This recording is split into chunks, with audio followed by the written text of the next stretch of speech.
Há um mês, a seleção brasileira conquistou a Copa América Feminina depois de uma campanha invicta que mostrou a força do futebol feminino no Brasil.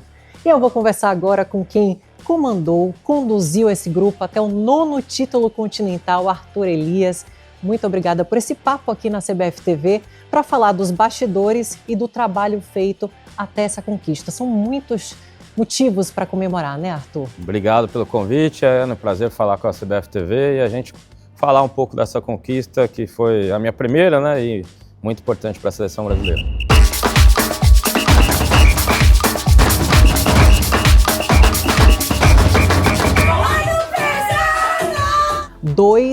De agosto de 2025. A gente pode considerar um marco, não só para a evolução do futebol sul-americano, mas também a consolidação de um trabalho que foi feito com muita entrega, muito comprometimento. Eu tive a oportunidade, eu estava lá, eu consegui ver o trabalho de toda a equipe, o quanto o Arthur fica dentro da sala, junto com a comissão técnica, trabalhando, estudando. Queria que você falasse um pouquinho desse trabalho que começou lá na Granja Comari. Bom, o trabalho, na verdade, começou antes disso, né? A gente começa com o planejamento todo para a competição. Claro que a convocação iniciou a nossa preparação com as atletas na Granja. Acho que foi um período muito importante para nós, foi uma decisão técnica de não irmos para Quito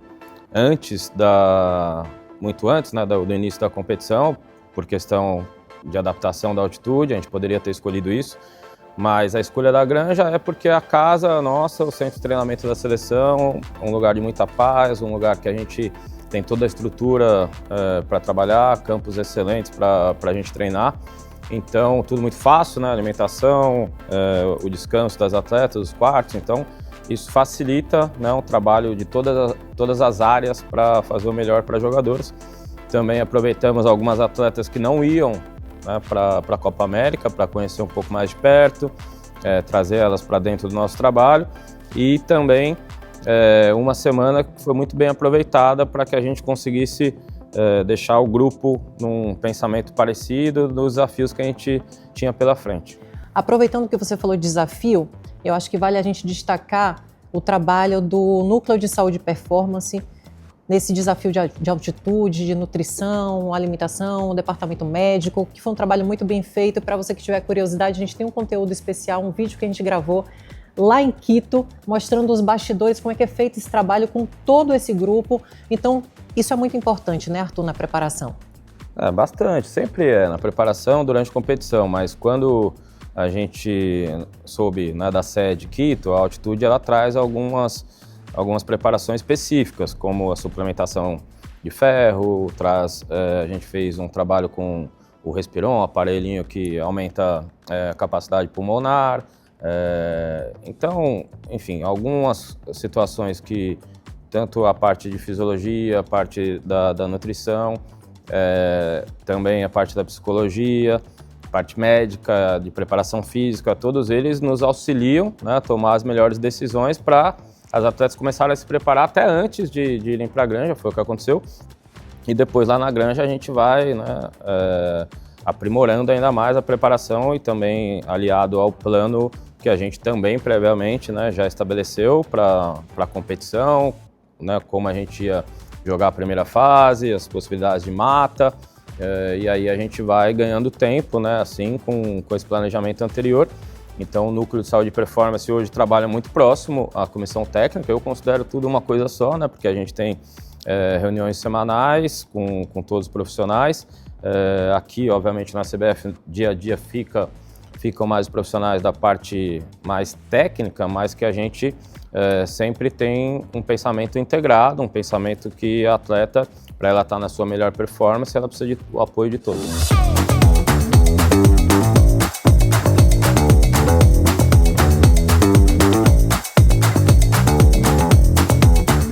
Viagem para Quito, os desafios de adaptação. Fala um pouco, fazendo esse retrospecto, como é que foi a preparação para a estreia contra a Venezuela? Foi uma preparação em Quito muito curta, né, que a gente priorizou minimizar os efeitos, né, da altitude, mas sabíamos que ia encontrar. Foi uma preparação que a gente, obviamente, já tinha estudado e passado algumas informações sobre a equipe da Venezuela, que é uma equipe que cresceu bastante nos últimos anos. Tem jogadoras que jogam, todas elas fora da Venezuela, jogam em ligas fortes, nos Estados Unidos, na Europa. Então, a gente conhecia as jogadoras, conhecia o treinador, que é brasileiro, e conseguimos fazer uma boa preparação. Durante o jogo, tivemos que ter a capacidade de identificar, né, algumas situações que a Venezuela trouxe diferente do que vinha fazendo em todos os outros jogos que a gente viu da Venezuela. Isso, numa competição, quando você tem um destaque, né, um favoritismo como a gente tem na Copa América, o Brasil, é normal que as outras equipes mudem a sua estratégia para jogar contra a seleção brasileira. E isso foi importante para a gente também, porque nem sempre na Copa América a gente tinha, nas análises anteriores, uma certeza, uma convicção tão grande quanto a gente tem nas datas FIFA, por exemplo, contra equipes que são do nível da seleção, ou historicamente, né, ganharam mais títulos que a seleção brasileira, que essas equipes não mudam tanto, né? E na Copa América a gente viu essa alternância, claro que exceto a Colômbia, que não saiu em nenhum momento do que vem fazendo também. Então foi um primeiro jogo que teve essa questão de uma preparação e uma adaptação, né, seja a altitude ou como a Venezuela veio, e foi interessante. Eu acho que a gente mereceu vencer sem tomar gol, e foi um primeiro passo, né, nessa primeira fase da competição.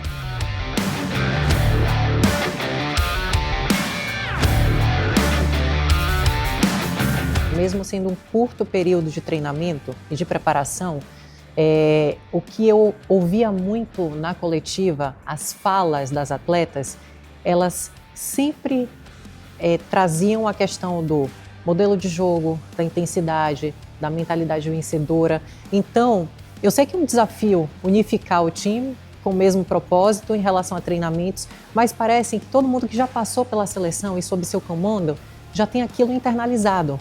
Sim, eu acho que tudo passa por uma clareza, né, do que vamos fazer a cada convocação, de uma clareza, né, de como a gente trabalha na seleção brasileira como um todo, né, então uma construção de uma identidade muito forte, que hoje já é muito mais clara para todo mundo. A gente não precisa ficar repetindo os nossos valores, todo mundo aplica aplicam esses valores no dia a dia. A gente também não precisa ficar o tempo inteiro voltando atrás com alguns conceitos que são básicos nossos do modelo de jogo. Então a gente acaba na convocação focando muito em, obviamente, reforçar esses pontos, mas especificamente nos planos de jogos, né, para cada adversário que a gente vai enfrentar, os ajustes que a gente precisa fazer. E o método, né, de trabalho é um método que inclui todas as jogadoras, né, seja nos treinamentos, né, com o mesmo nível de atenção, de informação, de participação nos treinamentos, e sejam nos jogos também, com oportunidades que são dadas de sair como titular, de entrar durante o jogo e poder mudar uma partida, de trabalhar sempre pensando em prol do grupo, da seleção brasileira, e eu vejo que elas se sentem muito bem dessa forma. A gente tem um grupo com muita sede de vencer, um grupo que acredita que a seleção brasileira realmente é uma das principais seleções do mundo, entende essa responsabilidade e curte, né, esses momentos juntos, aproveita esse momento junto com leveza, com alegria que temos que ter no futebol e com muita confiança.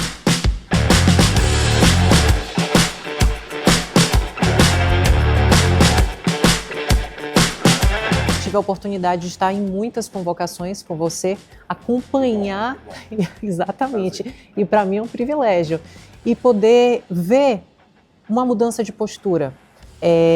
Como é que foi conquistar a confiança dessas atletas? Porque o que elas entregam em campo passa por essa conquista da confiança, acreditar na sua filosofia de trabalho, no que é proposto por você e pela comissão técnica.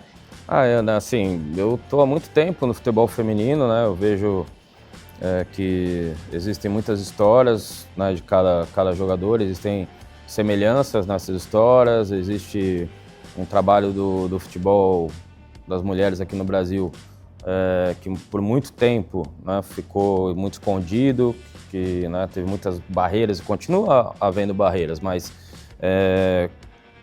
entendendo esse processo, né, fica mais fácil de que elas vejam que a liderança é uma liderança que pensa no desenvolvimento real de cada jogadora, pensa e acredita, porque eu acreditei no futebol feminino há muitos anos, desde o começo da minha carreira e faz bastante tempo.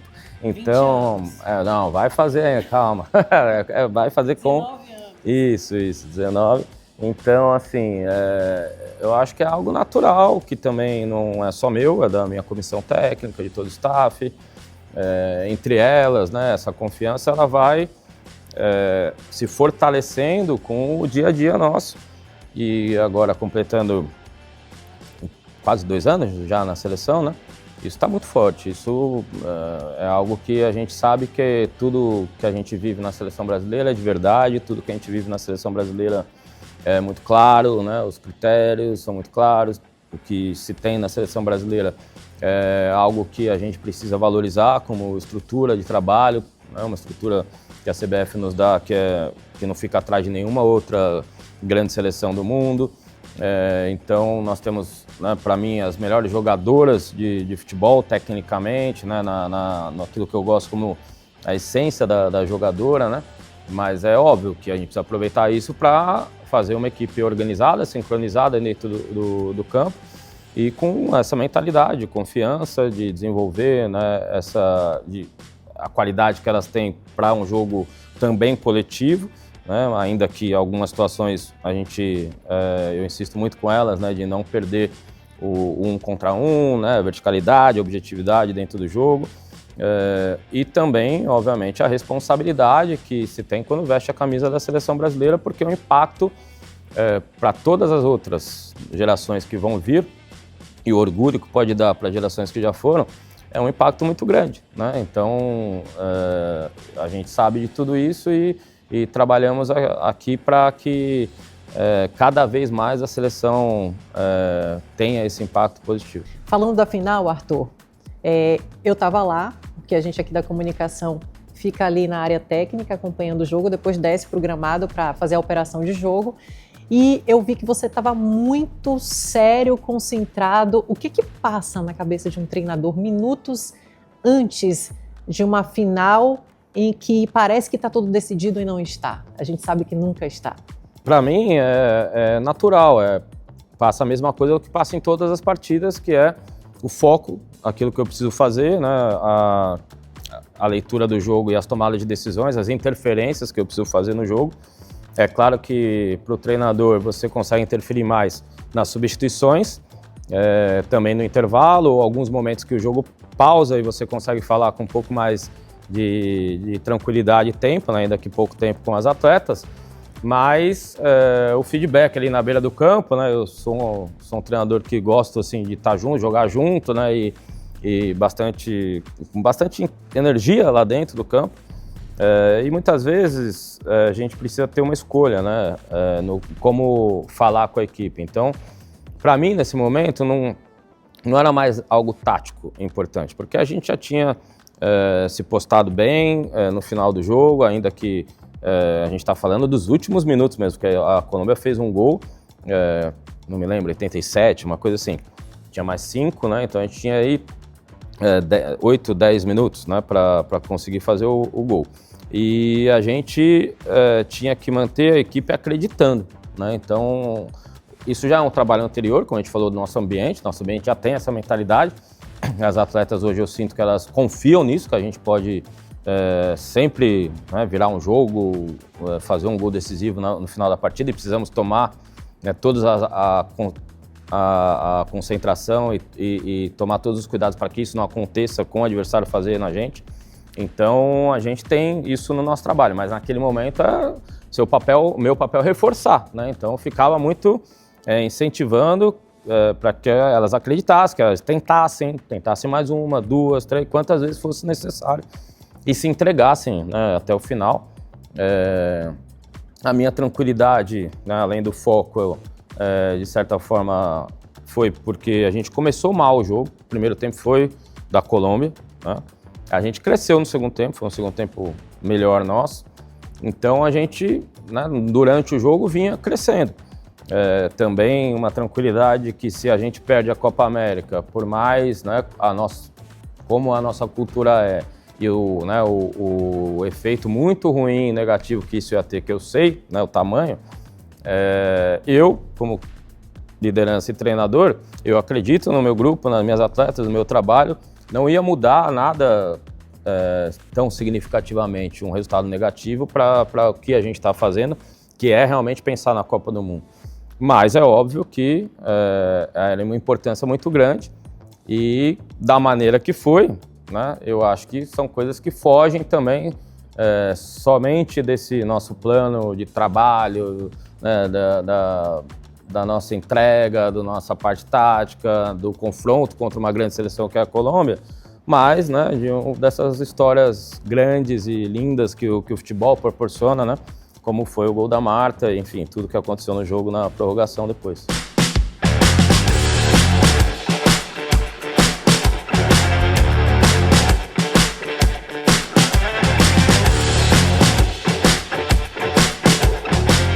Eu tenho certeza que, assim como foi para mim uma partida épica, foi para muitos brasileiros e torcedores, essa taça veio para o Brasil, para mim, naquele momento, quando eu vi o gol da Marta, que eu vibrei, eu pensei, a taça é nossa. Ali é muito simbólico, a forma como mostra o poder de reação, a concentração, o não desistir, muitas características que são do seu trabalho. Para você, qual foi o momento inesquecível da partida ou da competição? Não, acho que foi esse gol. Eu acho que para todo mundo, né? Para todo mundo, né? Foi incrível, porque foi praticamente no último lance, né? E foi um golaço, e foi com, né, a maior jogadora de todos os tempos, entrando no final da partida. Assim, é incrível o que a gente tem, né, de oportunidade de viver na seleção brasileira, né? Então, desde as atletas até eu como treinador, cada um da comissão técnica, a gente precisa olhar para o que a gente está vivendo como, né, uma motivação cada vez maior para a gente fazer a história acontecer, né? E a Marta sempre fez a história acontecer, para ela, para o futebol brasileiro. É uma história que a gente ainda não sabe até onde vai, né? Então, com certeza, a última Copa América dela, pelo que ela já falou, e imagino que sim, e ela fazer um gol daquele decisivo, como foi, depois de ter sido a melhor jogadora da semifinal, foi eleita assim, né? Jogou muito bem. E aí, para montar o time nos outros 2 dias, eu não coloco ela como titular numa final. Vejo que ela está, né, muito focada e sem nenhuma vaidade com isso, porque ela entende muito bem o trabalho, confia muito bem no trabalho, assim como todas as jogadoras hoje. E ela simplesmente se prepara para viver aquilo ali, viver aquele momento, seja quanto for, se fosse 90, 45, 10, 15 minutos, como poderia ser quando ela entrou, mas ela foi decisiva, né? E eu acho que isso é uma mensagem muito importante que reforça o trabalho vindo dela, né? Como ela lidou com esses 2 dias e eu não precisei falar uma palavra e nem falei com ela, é incrível, né? Ficava preparando as jogadoras mais jovens para, vai sair jogando, vai fazer isso, né? Nessas conversas que a gente tem com atletas, né? Fora a conversa com o coletivo, essas conversas individuais e motivando quem ia entrar, né? Já estava no plano. E claro que a Marta, a Guti, eram jogadoras que, pelo plano de jogo, a gente queria ter mais, usá-las mais durante a partida do que de início, né? Porque sabíamos que a partida provavelmente ia estar em aberto, um desgaste muito grande da competição e a gente poderia inclusive jogar uma prorrogação como aconteceu, né? E, enfim, então acho que deu muito certo tudo. Não acho que a gente fez a melhor competição, né, que a gente poderia fazer em termos de desempenho mesmo, mas fomos merecedores e ela mais do que todo mundo por ter feito esse gol que marcou mais uma vez, né, a história dela e da seleção brasileira. E agora falando de futuro, Arthur, desafios para a Copa do Mundo de 2027 no Brasil? Planejamento, projeções? Quais são os maiores desafios para o técnico Arthur Elias? O maior desafio vai ser chegar lá e ganhar, né? Vai ser a gente conseguir vencer, né, todos os adversários, conseguir fazer uma Copa que a gente chegue nesse objetivo, no sonho que nós temos, e que é realmente algo muito difícil de se conseguir, ainda mais com a competitividade que hoje a gente tem no futebol como um todo, no futebol feminino. Também hoje a gente tem aí pelo menos 10, 11, 12 equipes, eu acho, que podem ser campeãs de uma Copa do Mundo. Como eu falei nas Olimpíadas, para mim, praticamente todas as seleções estavam lá, eram 12, 10 seleções que tinham condição de ser campeã. E isso tem acontecido, né? A gente tem visto jogos muito nivelados no mundo inteiro. E aí você entrar numa competição pensando, né, e tendo esse objetivo de chegar lá, você precisa, obviamente, conseguir se preparar muito bem nesse ciclo todo. E tenho convicção que estamos no caminho. E também saber jogar a competição, né, dentro das circunstâncias que vão acontecendo e que a gente só vai saber lá. Mas que muitas delas são parecidas e previsíveis, né, e a gente consegue também se preparar, mas como conduzir essas circunstâncias vai depender da Copa do Mundo naquele momento. E me vejo muito preparado para isso, muito motivado, e tenho uma equipe muito forte comigo também, para que a gente consiga empurrar essas jogadoras, encorajá-las, organizar, né, a equipe para que a gente tenha acerto em cada jogo, como a gente vai jogar. E, obviamente, contamos com a torcida, né, com a nossa torcida, de estar jogando em casa, um marco, né? A gente não sabe quantos anos vamos passar para o Brasil receber novamente uma Copa, seja ela masculina ou feminina. Então a gente conta muito com o torcedor brasileiro, e as atletas, tenho certeza, né, que assim como eu, e eu acho que até mais do que eu, elas assim não veem esse momento de chegar e a gente desfrutar, né, como representantes da seleção brasileira desse momento.